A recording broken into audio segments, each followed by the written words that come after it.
Hai anak-anak, selamat pagi. Apa kabar? Ibu berharap dimanapun anak-anak ibu berada, semuanya dalam keadaan sehat dan pastinya harus tetap semangat. Baiklah, hari ini kita akan belajar tema 2, subtema 3, pembelajaran ke-1. Let's go, kita mulai belajar ya.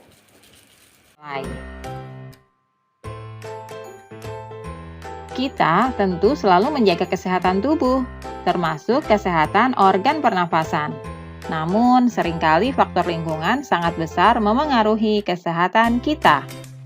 Seperti yang terjadi pada tahun 2015, bencana kabut asap melanda sebagian wilayah Indonesia, terutama di Sumatera dan Kalimantan.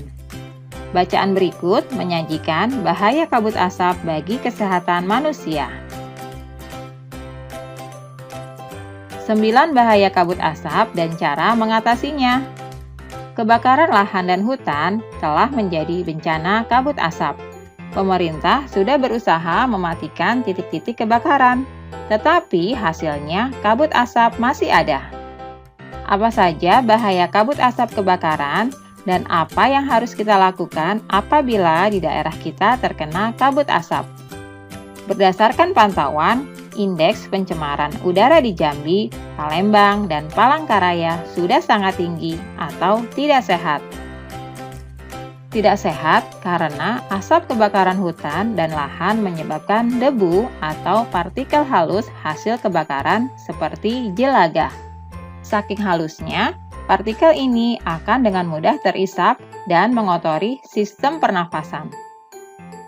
Selain partikel halus, asap kebakaran juga mengandung zat-zat berbahaya seperti ozon atau O3, sulfur dioksida atau SO2, karbon monoksida atau CO, dan nitrogen oksida atau NO2. Kabut asap ini dapat mengganggu kesehatan semua orang, baik orang yang kondisinya sehat maupun yang sakit. Namun, pada orang yang kondisi kesehatannya kurang, khususnya pada orang yang memiliki riwayat penyakit pernafasan, anak-anak, dan balita, kabut asap adalah bencana yang bisa mengancam jiwa. Apa saja bahaya kabut asap bagi kesehatan kita? Berikut ini beberapa bahaya kabut asap bagi kesehatan.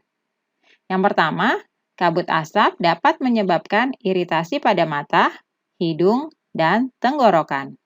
Yang kedua, kabut asap dapat menyebabkan reaksi alergi, peradangan, dan mungkin juga infeksi. Yang ketiga, kabut asap dapat memperburuk penyakit asma dan penyakit paru kronis lain seperti bronkitis kronik.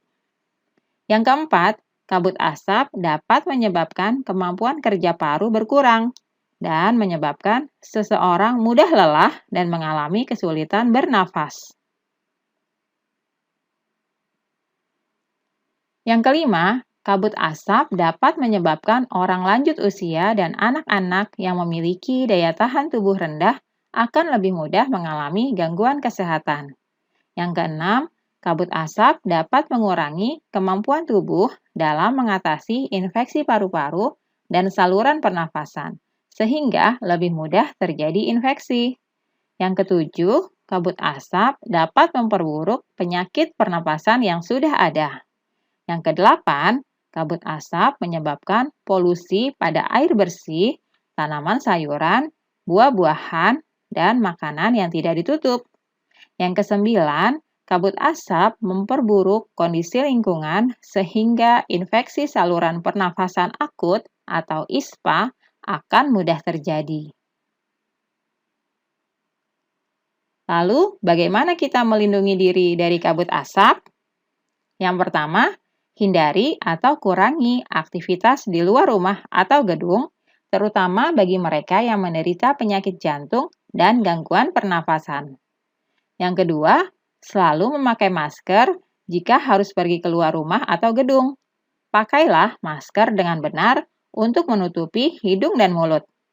Yang ketiga, minumlah air putih lebih banyak dan lebih sering agar debu atau partikel halus yang menempel pada tenggorokan larut dan masuk ke dalam pencernaan sehingga ikut terbuang bersama kotoran. Yang keempat, segeralah berobat ke dokter atau sarana pelayanan kesehatan terdekat bila mengalami kesulitan bernapas atau gangguan kesehatan lain. Yang kelima, segera lakukan perilaku hidup bersih sehat atau PHBS seperti makan makanan bergizi, banyak minum, banyak mengkonsumsi buah, jangan dekat-dekat orang merokok, dan istirahat cukup. Yang keenam, upayakan agar asap dari luar tidak masuk ke dalam rumah atau gedung. Yang ketujuh, tempat penampungan air minum dan makanan harus ditutup dan terlindung dengan baik. Yang kedelapan, buah-buahan dan sayuran dicuci sebelum dikonsumsi. Bahan makanan dan minuman yang dimasak perlu dimasak dengan baik. Dari bacaan 9 bahaya kabut asap dan cara mengatasinya di atas, buatlah pertanyaan dengan kata tanya apa, siapa, di mana, bagaimana, dan mengapa. Selanjutnya, tulislah jawaban dari pertanyaan tersebut, tuliskan dalam bentuk tabel, seperti contoh berikut.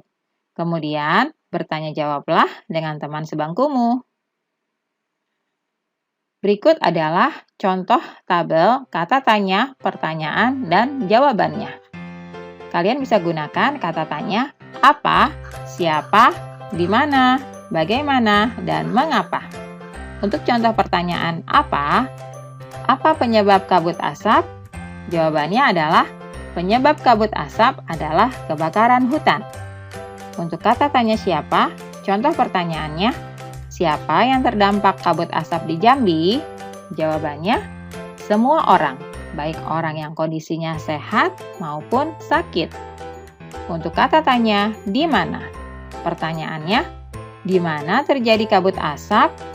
Jawabannya adalah di Jambi, Palembang, dan Palangkaraya. Lalu, untuk kata tanya bagaimana?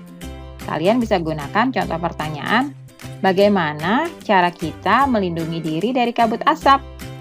Dan jawabannya adalah hindari aktivitas di luar rumah, selalu memakai masker, minum air putih lebih banyak.